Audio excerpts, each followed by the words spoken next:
Thank you, Madam Deputy Speaker, and many happy returns of the day.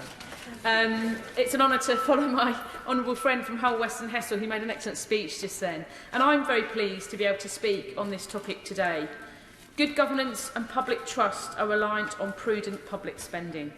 The Conservative government has a track record of wasting public money and failing to deliver value for money. The Chancellor has written off £4.3 billion in fraud related to the COVID business support schemes. So let's put that in perspective. It's equal to the total in 2022-23 combined planned spending of DCMS, the Department for International Trade and Her Majesty's Treasury. It's more than the entirety of the Towns Fund, and it's almost the whole of the money allocated to the Levelling Up Fund. People shouldn't have to pay for the imminent Tory tax rises that will exacerbate the cost of living crisis when billions are leaked to fraud and wasted. It demonstrates this Conservative government's incompetence, letting fraudsters off the hook while continuing the underfunding of local communities and suppressing pay packets. And this is especially so when it's been reported that they're only expecting to recover £1 in every £4 lost. The amount of fraud being written off works out at about £154 per household, and that's a total cost of over £6 million for my constituency of Luton South.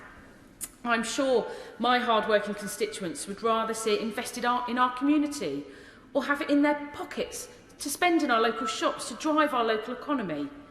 My constituents know that when you live on a tight household budget, you have a keen eye for waste. But from the government's actions, this doesn't seem to be a skill ministers have learnt. Cancelled contracts, overspent projects and written off investments. Schoolboy errors. Not my words, the words of the government's own anti-fraud minister, Lord Agnew, as he resigned in protest.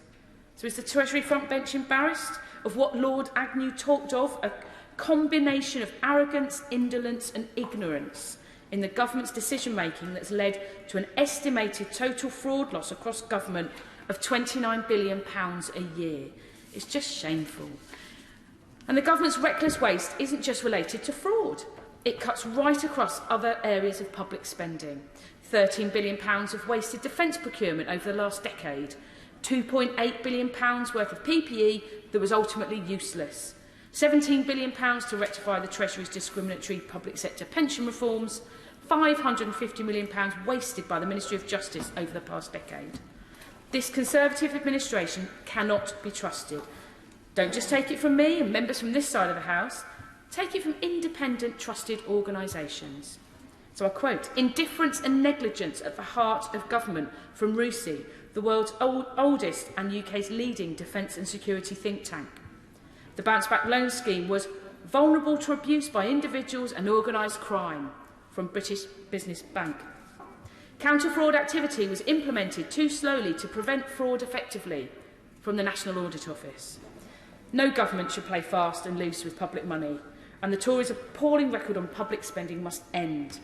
So I look forward to hearing the Minister acknowledge the shocking level of waste and government mismanagement. And I say this in light of the greater focus we've had on the Nolan principles recently, the principles of public life. They apply to anyone who works as a public office holder. And all public office holders are both servants of the public and stewards of public resources. So let's take selflessness. Holders of public office should act solely in terms of the public interest. Or even here, accountability. Holders of public office are accountable to the public for their decisions and actions and must submit themselves to the scrutiny necessary to ensure this. So can the Minister explain how giving out crony contracts or significant waste in government, or how the writing off of these huge levels of fraud serve the public and reflect good stewardship of public resources? And particularly, as many ministerial directions were issued in 2020, so they are fully accountable for those decisions. So let's just take one example, the Eat Out to Help Out as an example. 7th of July 2020, there were ministerial direction given by the Chancellor.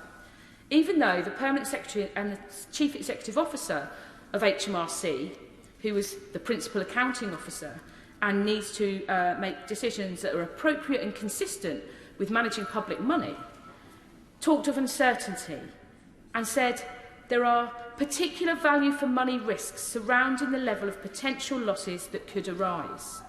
And indeed, we've seen 8.5% of payments made under that scheme, £71 million lost in fraud or paid out by mistake. And that is, we recognise there may be some elements of, fraud and payments lost, but 8.5% is a significant margin. So to conclude, the government has repeatedly shown a lack of respect for public money, and our constituents deserve better.